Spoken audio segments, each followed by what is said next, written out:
മൂന്നാം ബലാത്സംഗ കേസിൽ രാഹുൽ മാങ്കൂട്ടത്തിലുമായുള്ള അന്വേഷണ സംഘത്തിന്റെ തെളിവെടുപ്പ് തുടരുന്നു. അതിരാവിലെ തിരുവല്ല ക്ലബ് 7 ഹോട്ടലിൽ എത്തിച്ച് തെളിവെടുത്തു.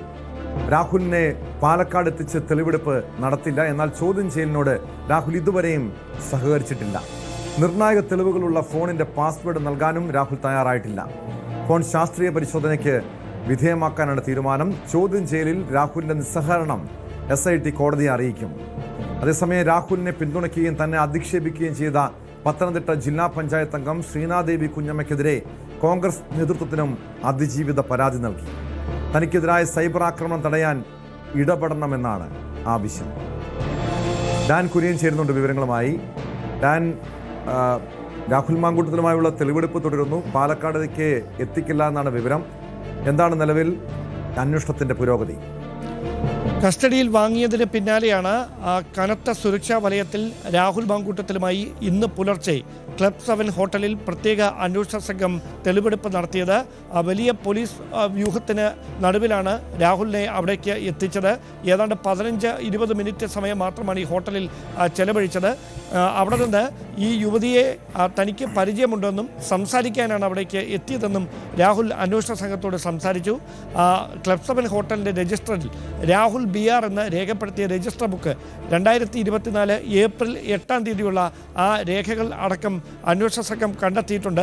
അതേസമയം ചോദ്യം ചെയ്യലുമായി ഒരു തരത്തിലും രാഹുൽ മാങ്കൂട്ടത്തിൽ സഹകരിക്കുന്നില്ല എന്ന വിവരമാണ് അന്വേഷണ സംഘം നൽകുന്നത്. അവിടെ പ്രധാനമായി എടുത്തു പറയുന്ന കാര്യം, ആദ്യഘട്ടത്തിൽ ചോദ്യം ചെയ്യുന്നതിൻ്റെ ഭാഗമായി രാഹുൽ മാങ്കൂട്ടത്തിൻ്റെ സ്മാർട്ട് ഫോൺ അൺലോക്ക് ചെയ്യാൻ ആവശ്യപ്പെട്ടു. അതായത് കോടതിയിൽ ഈ ഫോൺ ഫ്ലൈറ്റ് മോഡിൽ ആക്കി വേണം സമർപ്പിക്കാൻ. അതിനുവേണ്ടി ഫോൺ അൺലോക്ക് ആക്കാൻ ആവശ്യപ്പെട്ടപ്പോൾ അതിൻ്റെ ആവശ്യമില്ല എന്ന മറുപടിയാണ് അന്വേഷണ സംഘത്തോട് രാഹുൽ മാങ്കൂട്ടത്തിൽ നടത്തിയത്. അതായത് തനിക്ക് അനുകൂലമായ തെളിവുകൾ നശിപ്പിക്കാനുള്ള ശ്രമമുണ്ടാകും, അതുകൊണ്ട് ഫോൺ അൺലോക്ക് ചെയ്യാനാവില്ല എന്ന് അന്വേഷണ സംഘത്തോട് രാഹുൽ പറയുകയായിരുന്നു. പിന്നീട് ഈ യുവതി പരാതിയിൽ പറഞ്ഞിരിക്കുന്ന കാര്യങ്ങളിൽ എന്താണ് പറയാനുള്ളതെന്ന ചോദ്യത്തിന് നിങ്ങൾ അന്വേഷിച്ച് കണ്ടുപിടിച്ചോളൂ, അത് നിങ്ങളുടെ പണിയല്ലേ എന്ന മറുപടിയാണ് രാഹുൽ നൽകിയത്. അങ്ങനെ അന്വേഷണവുമായി ഒരു തരത്തിലും സഹകരിക്കുന്നില്ല, എന്ത് ചോദിച്ചാലും ചിരിച്ചുകൊണ്ടിരിക്കുകയാണ് രാഹുൽ മാങ്കൂട്ടത്തിലെന്നാണ് അന്വേഷണ സംഘം പറയുന്നത്. അങ്ങനെയെങ്കിൽ ഈ കാര്യങ്ങളടക്കം അടുത്ത ദിവസം ജാമ്യാപേക്ഷ പരിഗണിക്കുന്ന വേളയിൽ കോടതിയിൽ പ്രോസിക്യൂഷൻ അറിയിക്കും. പോലീസ് റിപ്പോർട്ടും സമാനമായ തരത്തിൽ തന്നെയാകും. അതായത് അന്വേഷണത്തോട് സഹകരിക്കാതെ ഫോൺ അൺലോക്ക് ചെയ്യാൻ പോലും തയ്യാറാകാതെ രാഹുൽ മാങ്കൂട്ടത്തിൽ അന്വേഷണ സംഘത്തെ വഴിമുട്ടിക്കാനുള്ളൊരു നീക്കമാണ് നടത്തുന്നത് എന്നാണ് SITയുടെ വാദം. ആ കാര്യങ്ങൾ പ്രോസിക്യൂഷൻ കോടതിയിൽ അറിയിക്കും. അങ്ങനെയെങ്കിൽ അത് ജാമ്യാപേക്ഷയെ പ്രതികൂലമായി ബാധിച്ചേക്കുമെന്നാണ് സൂചന.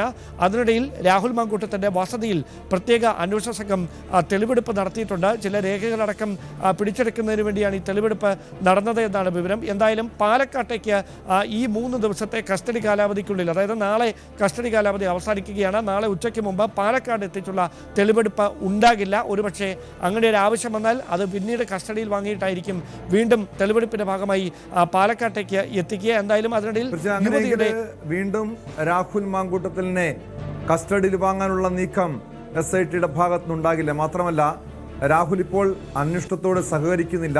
സ്വാഭാവികമായും ഇത് ജാമ്യാപേക്ഷയൊക്കെ പരിഗണിക്കുമ്പോൾ രാഹുൽ മാങ്കൂട്ടത്തിൽ പ്രതിക്ക് തിരിച്ചടിയാകാനുള്ള സാധ്യതയില്ലേ? കാരണം തെളിവുകൾ പലതും കൈമാറാൻ തയ്യാറായിട്ടില്ല, ഫോണിൻ്റെ പാസ്വേഡ് കൈമാറുന്നില്ല, ചോദ്യം ചെയ്യലിനോട് സഹകരിക്കുന്നില്ല. ഇത് അന്വേഷണത്തിന് ഏതെങ്കിലും രീതിയിലുള്ള വെല്ലുവിളിയാകുന്നുണ്ടോ? അതായത് 21-ാം തീയതി ആദ്യ കേസിലെ മുൻകൂർ ജാമ്യാപേക്ഷ ഹൈക്കോടതി പരിഗണിക്കാനിരിക്കുകയാണ്. അതിനിടയിലാണ് ആ 3ാമത്തെ കേസിൽ രാഹുൽ മാങ്കൂട്ടത്തിനെ അറസ്റ്റ് രേഖപ്പെടുത്തുന്നത്. ആ കേസിലാണ് റിമാൻഡിലായ രാഹുലിനെ 3 ദിവസത്തേക്ക് കസ്റ്റഡിയിൽ വാങ്ങിയിരിക്കുന്നത്. അങ്ങനെയെങ്കിൽ ഇപ്പോൾ രാഹുലിൻ്റെ ഭാഗത്തുനിന്ന് ഉണ്ടായിക്കൊണ്ടിരിക്കുന്ന പെരുമാറ്റം കൃത്യമായി അന്വേഷണ സംഘം കോടതിയെ അറിയിക്കും.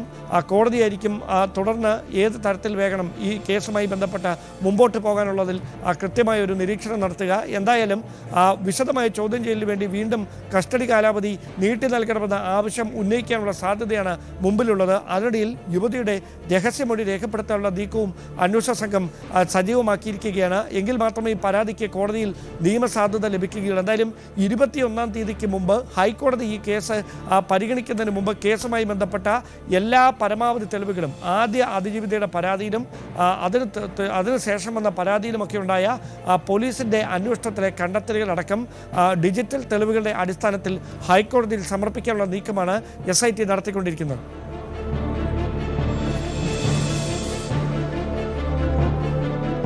വ്യക്തമാണ്.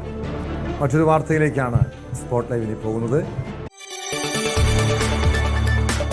കൂടുതൽ വാർത്തകൾക്ക് news 18 Keralam YouTube channel subscribe ചെയ്യുക.